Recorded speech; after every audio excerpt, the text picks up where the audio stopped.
जय Hind defence aspirants, मैं आदित्य दुबे आज की इस वीडियो में बात करूंगा कि सीडीएस 2022 के लिए किस तरह से इंग्लिश की तैयारी करें, उसकी क्या स्ट्रैटेजी बनाएं और कौन कौन से ऐसे सेगमेंट्स हैं जिन पे आपको विशेष रूप से ध्यान देना है।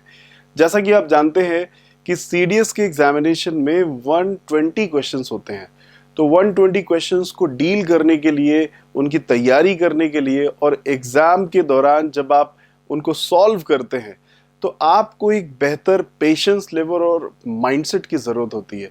आपका पेशेंस लेवल, आपका स्टैमिना और माइंडसेट ये बहुत ही इंपॉर्टेंट है।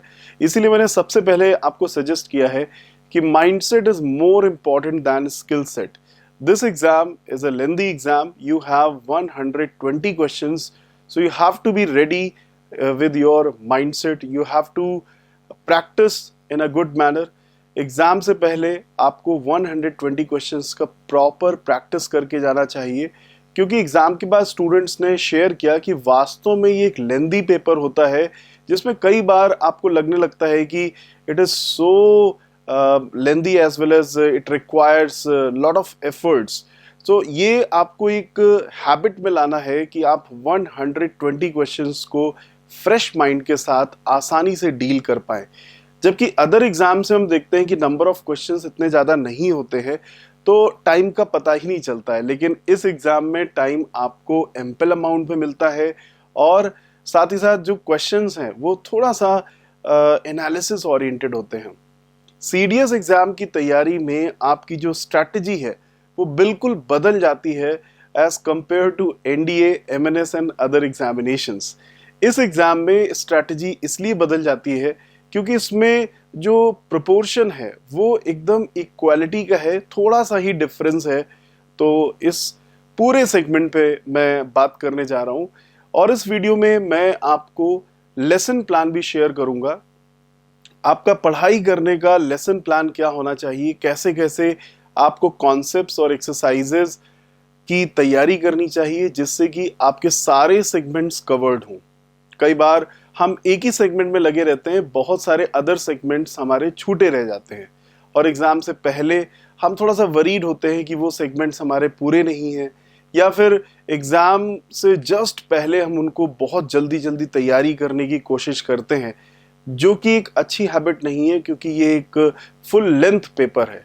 क्योंकि फुल लेंथ पेपर है, लेंथी पेपर है, तो आपको इसका ऐसा सेटअप तैयार करना चाहिए कि आपका कोई भी सेगमेंट ना छूटे और प्रिपरेशन आपकी स्मूथ हो, नॉलेज गेन करते रहे। तो इस पर आज हम डिटेल डिस्कशन करने वाले हैं। So I hope you agree with this statement that mindset is more important than skill set. Skill set आपके पीछे जरूर स्ट्रॉन्ग लेवल पे रेडी होगा अगर आपका माइंडसेट है, डेयरिंग है और आप में ये लेवल ऑफ अंडरस्टैंडिंग है कि हाँ 120 questions I can do it, right. So let's begin. सबसे पहले स्टूडेंट्स मैं बात करूंगा कि जो अभी लेटेस्ट आपका जो एग्जामिनेशन 2021 का सेकंड पेपर जो आया है उसका क्या स्ट्रक्चर रहा है। इसमें 2 पैसेजेस पूछे गए हैं जिसमें 5 क्वेश्चंस होते हैं, so total number of questions are 10। मैंने रीडिंग स्किल्स को सबसे पहले इसलिए रखा है क्योंकि सीडीएस एग्जामिनेशन में रीडिंग स्किल्स टॉप पर है, जबकि अदर एग्जाम्स में रीडिंग स्किल्स टॉप पर नहीं है, वोकैबुलरी टॉप पर होती है, राइट। तो सीडीएस एग्जाम की तैयारी बिल्कुल अलग है, राइट। इस एग्जाम की तैयारी एक मैच्योर्ड स्टेज पर होती है, एक इस स्तर पे होती है जहां पर आपको किताबों से आगे की भी सोचनी पड़ेगी, एक लैंग्वेज ओरिएंटेशन लेवल पे आपको सोचना पड़ेगा। CDS examination is not just कि आप सब्जेक्ट्स का बहुत अच्छा एक्सपर्टीज रखते हैं, सब्जेक्ट्स के अलावा reading novels, magazines, communication in English, taking part in different activities, extra curricular activities, ये सारी चीज़ें आपके हॉलिस्टिक डेवलपमेंट के लिए ज़रूरी हैं। ये एग्ज़ाम की तैयारी केवल किताबों से ही नहीं, किताबों के बाहर जो हमारा फ्रेंड सर्कल है, जो हमारी मेंटोरशिप है, जो हमारी लिसनिंग एबिलिटी है, इससे भी बहुत फ़र्क पड़ता है।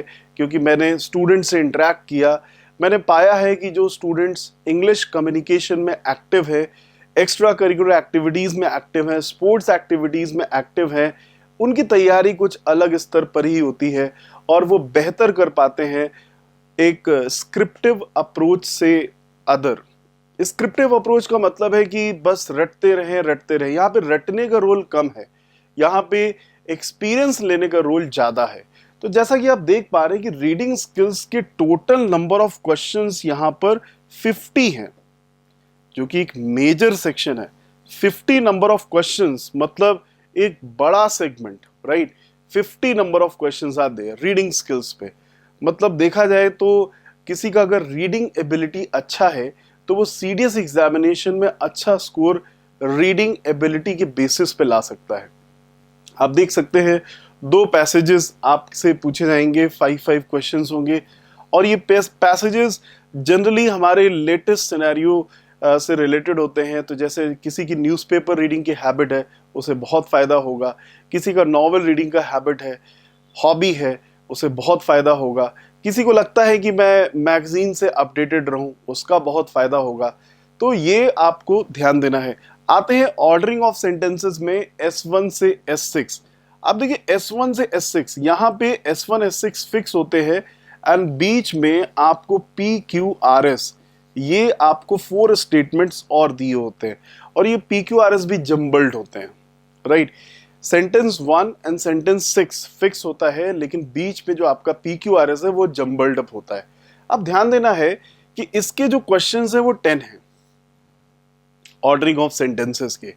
तो जब इसके क्वेश्चंस 10 हैं तो आपको ये ध्यान देना है कि यहाँ पर हमारी स्टोरी टेलिंग एबिलिटी बहुत हेल्प करने वाली है। आपको कैसे पता चलेगा कि इस सेंटेंस के बाद ये सेंटेंस आना है? बच्चे अक्सर ये क्वेरी भी करते हैं कि सर ये पता कैसे चलता है? तो ये पता चलता है आपकी स्टोरी टेलिंग एबिलिटी से। जैसे किसी ने आपसे कहा हाउ वाज योर डे, अब आपने अपना डे का पूरा एक्सपीरियंस बताया। आपने कोई मूवी देखी और आपने उस मूवी की कहानी को अपने शब्दों में बयां किया, इंग्लिश में, हिंदी में नहीं, राइट। तो ये जो आपका S1 S6 और PQRS है, ये उससे बेहतर डील होता है। क्रोनोलॉजिकली जब आप चीज़ें बताते हैं कि पहले मैंने ये किया, इसके बाद मैं इस एक्टिविटी के लिए बिजी हुआ, इसके बाद मैंने ये किया, तो इस तरह से आपको एक कॉमन सेंस डेवलप होता है जो आपको इसमें हेल्प करता है। सिमिलरली ऑर्डरिंग ऑफ वर्ड्स, ये थोड़ा सा छोटा होता है। ये देखिए, मैंने हायरार्की लेवल देखिए जरा, मैंने यहाँ पे मेजर इसे रखा है, फिर इसको रखा है, एंड फिर इसको रखा है। तो आप देख सकते हैं कि पैसेजेस से आए स्टोरी टेलिंग S1 S6 में, फिर S1 S6 के बाद हम आए PQRS पे। ये थोड़ा सा ऑर्डरिंग ऑफ वर्ड्स थोड़ा इजी होता है, और आज तक किसी भी बच्चे की कंप्लेन नहीं आई है कि सर ये मुझे बड़ा कठिन लगा। जनरली बच्चे ये कर पाते हैं। लेकिन स्टूडेंट्स, जब बात आती है ये 2 चीज़ों को हैंडल करने की, तो थोड़ा सा स्टूडेंट्स को प्रॉब्लमेटिक सीन लगता है अगर उनकी हैबिट डेवलप नहीं है। तो इस पर विशेष ध्यान देने की ज़रूरत है। जैसा कि मैंने स्टार्टिंग में ही कहा था कि मैं उन सेक्शंस पे आपका ध्यान ले जाऊंगा जहां पर आपको स्पेशल एफर्ट्स की ज़रूरत है। इसके बाद आपका आता है क्लोज कंपोजिशन। ये भी कंपैरेटिवली PQRS इजी होता है, क्योंकि इसमें जो स्टेटमेंट्स हैं वो बहुत लेंदी नहीं होते, छोटे स्टेटमेंट्स होते हैं। आपको फ्रेजल वर्ब फिल करनी होती है, प्रीपोजिशन फिल करना होता है, आर्टिकल फिल करना होता है, या फिर कोई वर्ड फिल करना होता है। सो डिपेंड करता है क्लोज कंपोजिशन आपके रीडिंग एबिलिटी पे ही डिपेंड करता है, क्योंकि इसे हम रैपिड फिलर्स भी कहते हैं। पढ़ते जाइए भरते जाइए, पढ़ते जाइए भरते जाइए, इट इज़ लाइक दैट। क्योंकि जैसे जैसे आप पढ़ते जाएंगे आपको अंदाजा लगता जाएगा कि मुझे यहाँ पे क्या फिल करना है। कंप्लीशन ऑफ सेंटेंसेस, ये 10 होते हैं। थोड़ा सा इसमें टच ग्रामर का है, लेकिन मैंने इसे रीडिंग एबिलिटी में इसलिए रखा है क्योंकि यहाँ पर आपका जो सेंस आपने गेन किया है रीडिंग के थ्रू, वो आपको हेल्प करता है। तो स्टूडेंट्स, यहाँ पे मेरी आपको एडवाइस है कि जैसा कि आप जान चुके हैं, सीडीएस एग्जामिनेशन में रीडिंग एबिलिटी का एक बहुत इंपॉर्टेंट सेगमेंट है।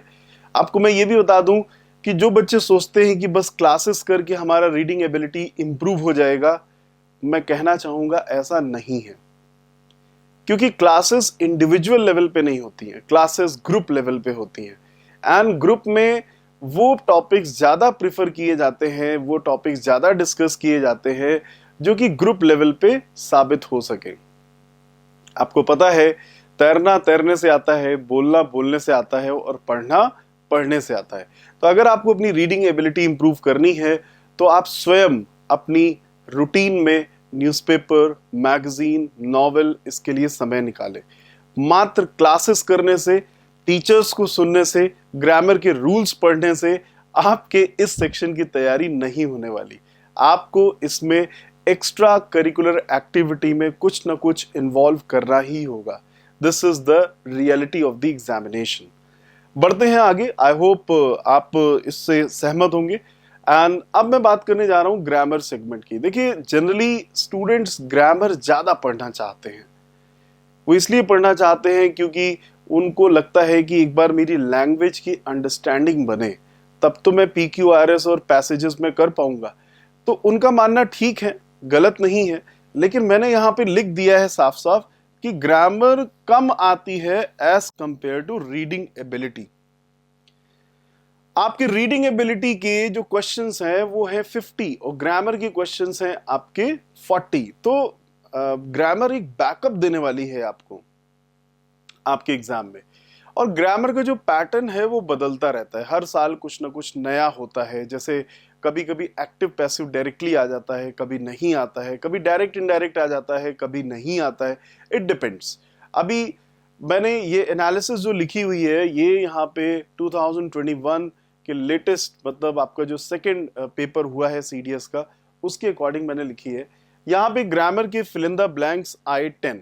Fill in the blanks tough नहीं आते हैं, एक एवरेज लेवल पे आते हैं, लेकिन फिर भी फ्रेजल वर्ब्स की अच्छी नॉलेज, प्रीपोजिशन की अच्छी नॉलेज, आर्टिकल की अच्छी नॉलेज एंड सूटेबल वर्ड की अच्छी नॉलेज यहाँ पे रिक्वायर्ड है।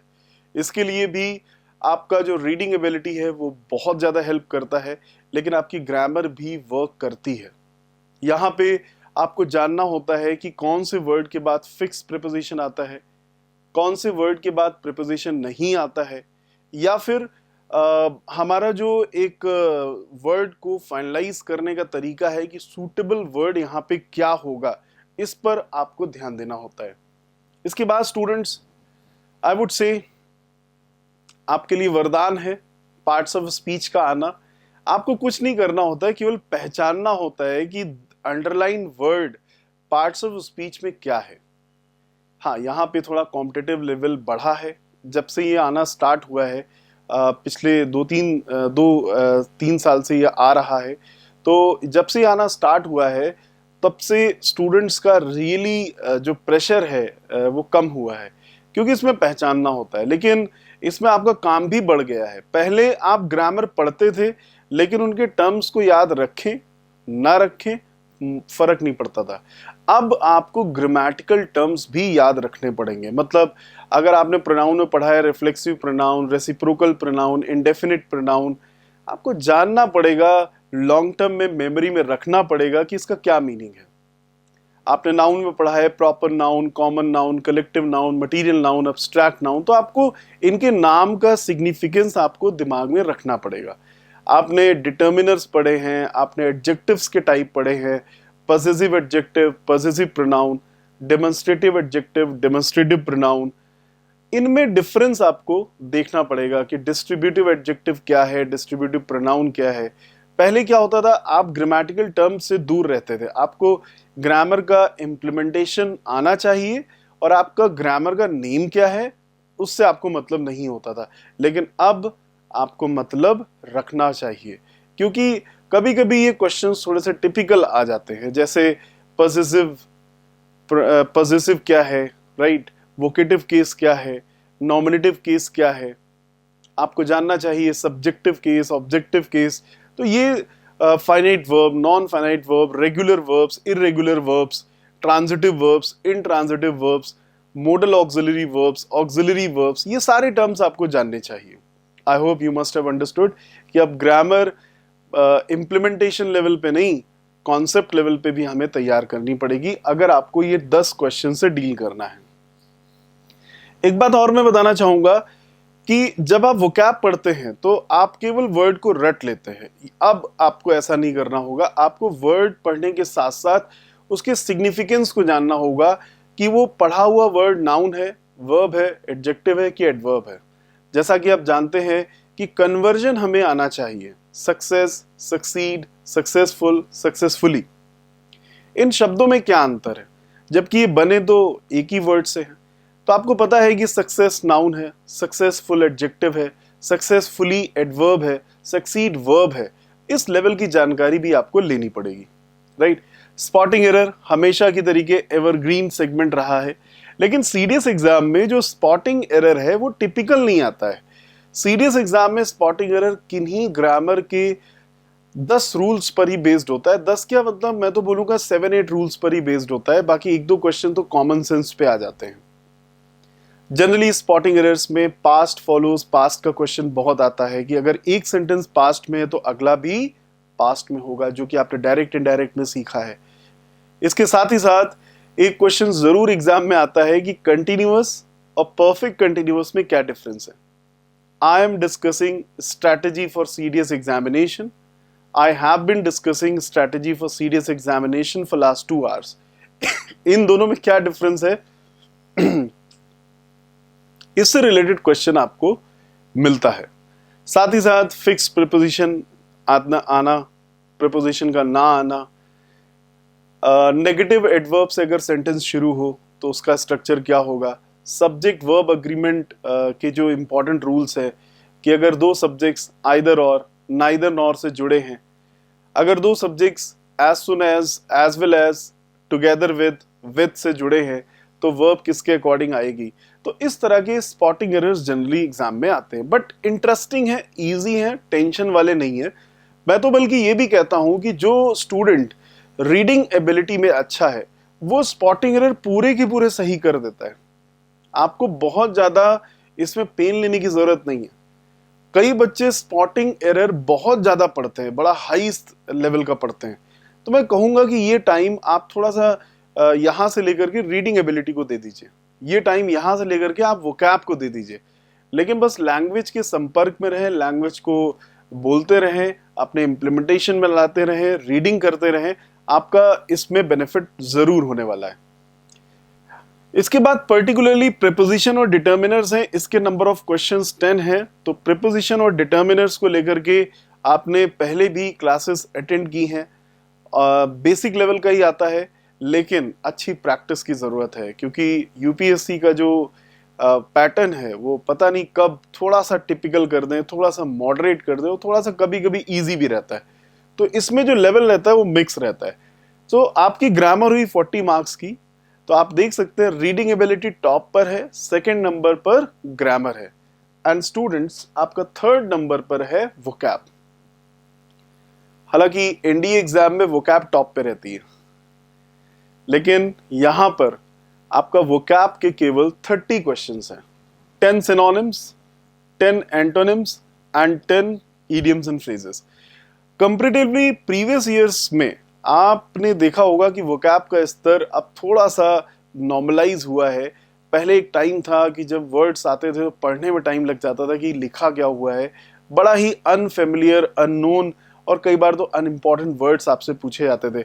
लेकिन अब ऐसा नहीं है, वोकैबुलरी इजी आने लगा है, लेकिन फिर भी यहाँ पे तैयारी में कोई कसर नहीं करनी है, क्योंकि कब पेपर पैटर्न चेंज हो जाए, कब टिपिकल लेवल आ जाए, ये आपको नहीं पता और ये हमें भी नहीं पता। इसलिए एज अ मेंटोर मैं आपको सजेस्ट करूंगा कि वोकैब की जो रेंज है वो बेहतर बनाएं। हर वर्ड हमारे लिए इंपॉर्टेंट है, प्रॉपर स्ट्रैटेजी बनाएं। एक कॉम्पिटिटिव स्तर पे आपको लगभग 2000 शब्दों की, 3000 शब्दों की जरूरत होती है। मात्र 100 शब्दों से, 200 शब्दों से आपका काम नहीं चलने वाला। इसलिए भले ये 30 मार्क्स का है, लेकिन है तो नॉलेज बेस्ड। ये 30 मार्क्स आपके नॉलेज पर है, जबकि रीडिंग एबिलिटी और ग्रामर आपके कॉमन सेंस और एक्सपीरियंस पर है। लेकिन ये 30 मार्क्स आपके पूरे पूरे नॉलेज पे बेस्ड हैं। आपको वर्ड का मीनिंग पता है तभी आप उसका सिनोनिम बता पाएंगे, एंटोनिम बता पाएंगे। हाँ, इडियम्स एंड फ्रेजेस में गेसेस चलते हैं। इडियम्स एंड फ्रेजेस में गेसेस इसलिए चलते हैं क्योंकि वो हमारी ट्रेडिशनल लाइफस्टाइल से कहीं ना कहीं ड्रॉ किए जाते हैं, तो उनमें एक एक्सपीरियंस हमारा काम आ जाता है। लेकिन ये दो सेगमेंट जो हैं, सिनोनिम्स और एंटोनिम्स के, ये पूरा नॉलेज बेस्ड है एंड डेफिनेटली स्कोरिंग भी है, क्योंकि इसमें कुछ करना नहीं है, बहुत सोचना नहीं है, सीधे सीधे आपको आंसर पे टिक करना है, राइट। तो इसकी स्ट्रैटेजी यही है कि आप एक अच्छा सा टारगेट सेलेक्ट करें। एंड अब जिस तरह से रीडिंग एबिलिटी को आप हैबिट में लाए हैं, वैसे ही 5 वर्ड्स सुबह, 5 वर्ड्स शाम को या 5 वर्ड्स आफ्टरनून को, ऐसे अपना एक रूटीन डेवलप करें कि मुझे नए 5 वर्ड्स जानने हैं। वर्ड्स को अपने दिमाग में लंबे समय तक कैसे रखें, इसके आपने मेरे सेशंस ज्वाइन किए होंगे। मैंने कई सेशंस लिए हैं learning words through memory linking. अगर आप इसका एक पीडीएफ लेना चाहते हैं तो आप गूगल सर्च कर सकते हैं English vocabulary with meaning defence Guru. Defence Guru is our official portal जिसमें हम फ्री स्टडी मटेरियल प्रोवाइड करते हैं। तो वहाँ पे अगर आप सर्च करेंगे English vocabulary with meaning defence गुरु, आपको ज़रूर एक पीडीएफ मिलेगा जिसको आप अपने मोबाइल पे स्टोर कर सकते हैं और सुबह शाम दोपहर अपना डोज आप वोकैबुलरी का लेते रहें।